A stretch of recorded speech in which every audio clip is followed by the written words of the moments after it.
So I will be talking um, with you guys the topic of God will provide. It's a very important topic.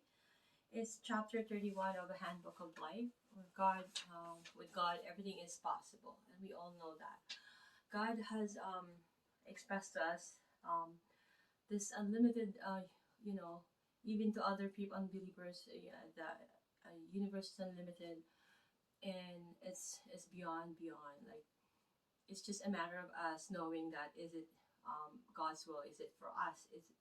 Is it going to be good for us? Right? So either He will let us have it. Let's say if we have asked Him for a prayer, right? So keep in mind, right? If you are His daughter, you are to be provided, right? We'll have a scenario. Pretend that you are a daughter or a son of a multimillionaire, and you know you're beautiful, you're smart, you have an athlete body, and you know you've got everything, and obviously you're proud of those things, right? Because why? Because you possess all those genes, all those um, um, money, richness, looks, personality, good heart, having good heart, good-hearted person that you are, because you are God's child, right? You know, that's something that you need to be proud of, right? Like just like when your parents are rich or your parents are good looking or your parents are smart and you got them, something that and if you were to refer that using that as a comparison, right? We would be so proud, and we should be more so proud with how God would actually have that um, power, or we have that power to be able to ask God for help, to provide us with our daily needs, with what things that we need and things that we want. We'll have to see if He will say yes, maybe, or no. Because no meaning maybe it's not good for you, because your Father knows better, knows you better. He knows you better than you do. Not only you, He knows me better than I know myself as well. Okay, so there was this story that a couple was having financial issue, and the husband said go pray, and he said don't worry, everything will be all right because I prayed. And so one day suddenly a person wanted to buy a portion of their land, and the husband said your prayers are answered. And the woman said of course. The wife said I told you that my father always answers prayer, that my father will provide, that my father has um, made that promise that he will provide. So keep in mind, folks, that um, having that faith is really important in one's life. Having hope, even if you're so dreaded, you're so exhausted in spirit, not in your body, right? In your body, you can sleep and tomorrow you'll be fine, right? But if you're dreaded, exhausted in spirit, right, and you know, asking God for everything, right? Like because keep in mind he owns this. He's the creator of those. You can ask him for everything if he provides you, yes, and he will always have it for you. Small hope or small faith is still a faith. Hold on to it until it grow, and then make it a habit, or make it a purpose for you to develop a strong faith each day, strong hope that God will always provide. Okay, so if you do that which is right in His sight, um, if you listen to His voice and His commandments, if you will but have faith, then all the Lord's treasure house is open to you. You see, what God has is yours. How do you make connection with that vast supply? The word is vast supply. Here's how God will provide. The path is so light and the way so plain that it becomes like walking along a broad highway, right? What I mentioned earlier, if you do that which is right in His sight, so whatever pleases God, right? And then He will, He will more so provide for you if you listen to His voice and His commandments. If you will but have faith, then all the Lord's treasure house is open for you. And your call to God is in prayer. A life of prayer is a life of power. See that, guys? It's a prayer. It's a power that is an instant power that we can, anytime we are in need of, we are feeling dreaded, we are feeling um, lonely, we're feeling sad, we're in pain. Prayer. You know, why worry when you can pray, right? There's that saying. God talks to you in His Word, the Bible, and you talk to God in your prayer. Just have faith in the power of God to answer your prayer, and you will be using the greatest power in the universe. When you have talked to God in prayer, when you have trusted in Him and asked His guidance, what should you do then? Wait. Wait upon God for guidance. Wait, saying, Lord, what would then have me to do? If God wants you to make some move which will help you get rid of your problem, He will put the thought in your mind. So will not be the slightest shadow of a doubt He is talking to you. God works in mysterious ways His wonders to perform. He can make things happen for your good. He can bring certain people to help you. He can direct your steps to others whom you may not even know, but who you are there to help you. He can cause things to happen hundreds of miles away, which will be to your good. It is the middle of winter. The square of a small town is covered with ice and snow, just like here right now. I live in Toronto. We're so on the side of Scarborough area, so there's really ice and snow here right now. But my background, my ethnic, I'm Filipino, so we're more so like a Polynesian ethnicity background. Okay, so we came where came from an island, so this is like a contrast to what um, I have in mind. I know it's okay. I'm okay with whatever life throws at me. On a certain corner, the hungry birds are flying about waiting, although there is not a sign of food. Sorry. At 12 o'clock, a man comes out of a building nearby and spreads handful of crumbs on the snow. With happy chirps, the birds sweep all about him. All are fed. The birds have come to know that there is a human kindness, that there is a man who knows their need and their hunger. The birds do not reason, yet they have the faith which God has given them. They know that at the appointed time, a wise and kindly friend who knows what the tiny creatures face in winter will take care they are fed. So you too may be in cold and wintry world. You might have financial and other desperate needs. You may be worrying and anxious about the future. But here can you too have a wise and kindly friend. The power which notes the fall of a sparrow also has noted your distress. So do you think that the Father who cares for his little creatures, the birds, is likely to forget his dear creature, man and woman? God does care about you and your loved ones. He wants you to be healthy and happy and prosperous. God cares about the world and about all the people in it. He is watching over all. God will show each and every man and woman that he does care. Who shall prosper? They asked. And when he made them a very strange answer, they shall prosper who love God. When you think of it, that is very remarkable thing to say. It doesn't say that they shall prosper who believe in God. The psalmist didn't say that they shall prosper who serve God. He did say that they shall prosper who love God. So there's that difference, folks. We keep in mind, like a true Christian, right? Keep in mind that you by saying you believe in God, that doesn't save you, doesn't bring you anywhere. Satan believes in God too, right?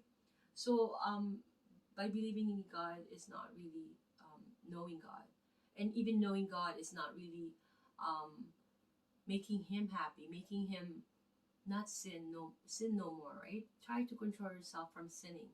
I know it's hard because we're human, and try not to use that. Oh, I'm just a human being, so I'm gonna sin, right? It's really important that we try to avoid, especially now it's Christmas time. We're gonna try to avoid to not to get to a point of being drunk, right? Because as a Christian, I'm trying to research more on things that we shouldn't be doing and having more control. I have said this before. Each person in this world have to have a full control of themselves, and I have does not have that control. Before, one beer or here, I'll be kissing the floor, and I will be sleeping anywhere.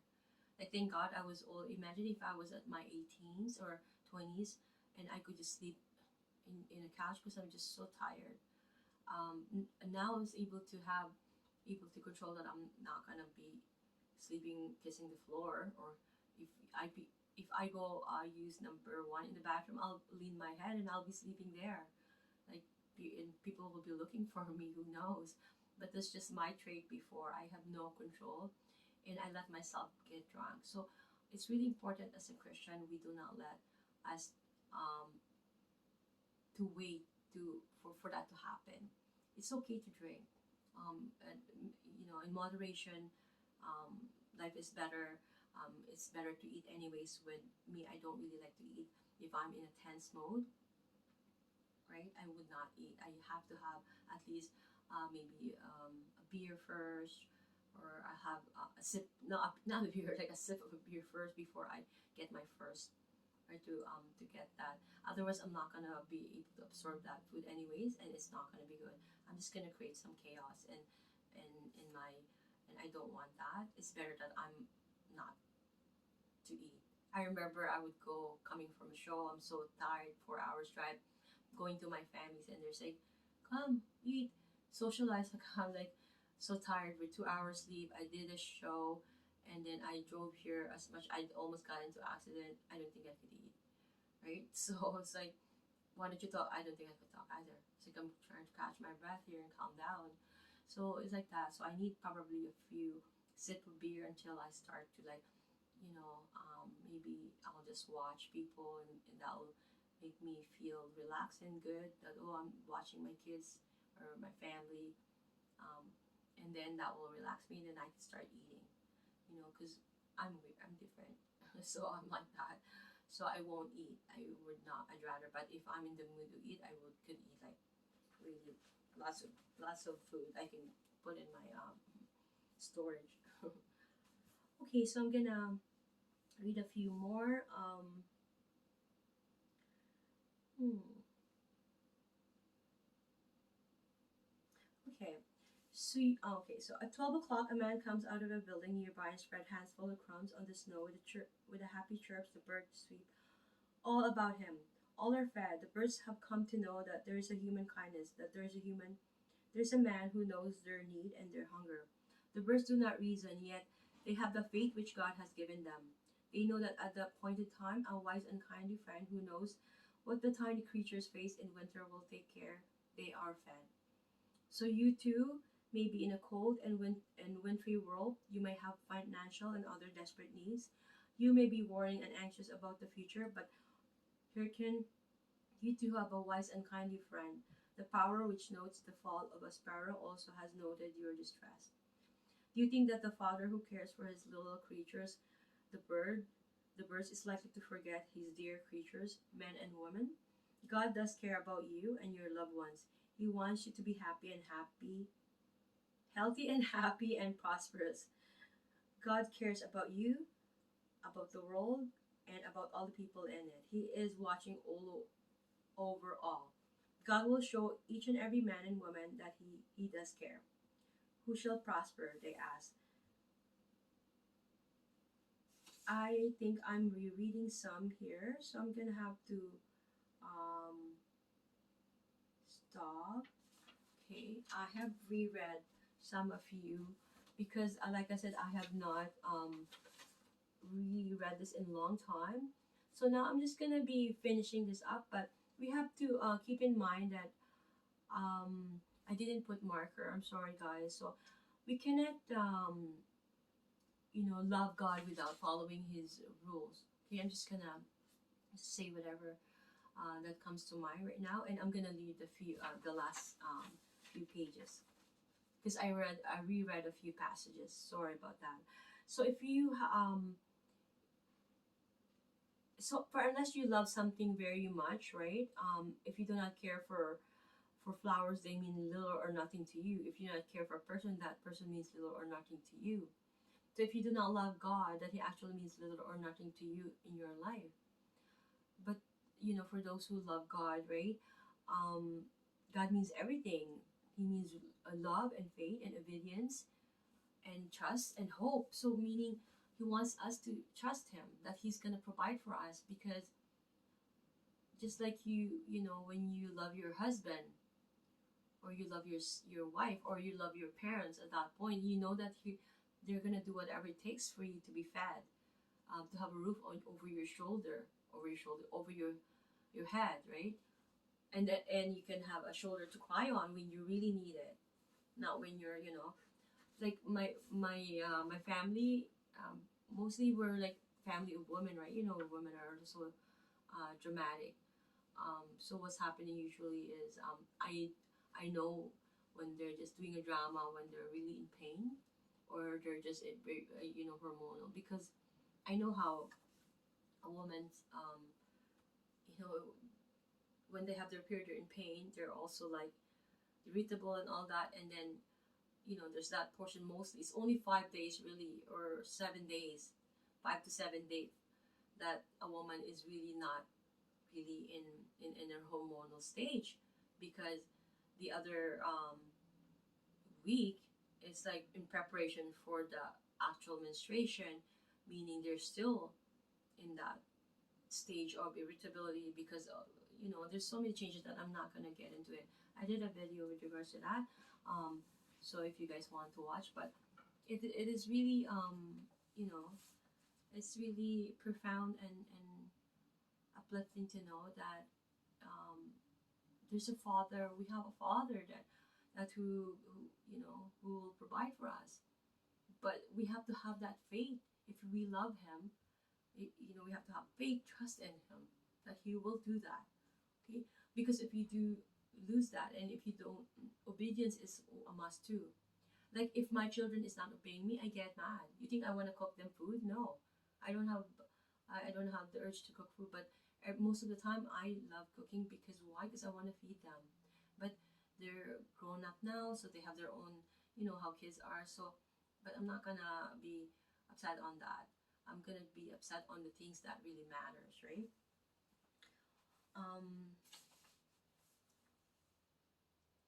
so the minute you begin to love your fellow man, a really powerful things happen. Such love breaks down the barriers between people. It changes whom you meet. It turns strangers into friends, and even turns enemies into friends. And it opens up opportunities which you never thought existed before. By the application of this kind of love, daily problems, money problems, financial problems, that problems are solved miraculously and quickly. Love greatly and you will gain more friends. Love greatly and you will forget yourselves in the service of others. Love greatly and you will tolerant and helpful. You will be tolerant and helpful and sympathetic. Love greatly and you will give even of your little. Love greatly and you are casting miracle bread upon the waters. In your hours of need, these come back to you with interest added to cheer and bless and sustain. For we have yet to see a man or woman with friends made through love who do not always have enough to see them through life. True, they may not be millionaires, they may not be even prosperous in the common sense of the word, but the abundance gained through love, the needs of the body, and the needs of the spirit is a true abundance, no matter where, no matter in what degree it comes to you. Yes, you have prayed for prosperity, for the better things of life, and perhaps you have risen full of hope, with held with head held high. But as the hours pass into days, and perhaps the days into months, you began to waver. You could see no outward change in your circumstance, and you begin to wonder how God was going to bring your prosperity about. You cannot see. That is where God makes his answer to your question. You cannot see that your prosperity can come from any place other than the place and the people you know right now. I will bring the blind by a way they know not, and paths they know not, I will lead them. They know not, these are the magic words. You do not know how the watchmaker is going to fix your watch. The mechanic is going to fix the machine you have taken to him, nor how the doctor is going to heal you. Yet, time after time, it happened. A letter comes from someone you hadn't heard from in years, which will change the whole picture. A chance word heard on the street sends you off to some place you never went before. An item in the paper or on the radio gives you an idea which sends you on to an entirely different path. All place and paths you knew not. No, dear reader, just a simple statement with God all things are possible is all the answer you need to your prosperity prayer. Try to remember only that when you say Our Father, you're really and truly making to a loving Father able, willing and anxious to give you all your heart's desire, in which way only a loving Father can devise. Guys, you guys know that your Father can give you everything if you are willing and to forsake everything that he needs, the obedience and loving him and having that trust in him, then why not, right, guys? It's good for you anyways to have that full trust and hope and faith that you have, because if you don't have full faith and trust anymore, that means you don't have desire to live life anymore. Okay, guys. So thank you guys so much, and if I will be reading God Will Grant Peace Unto You, chapter 32. Okay, guys, so see you guys soon.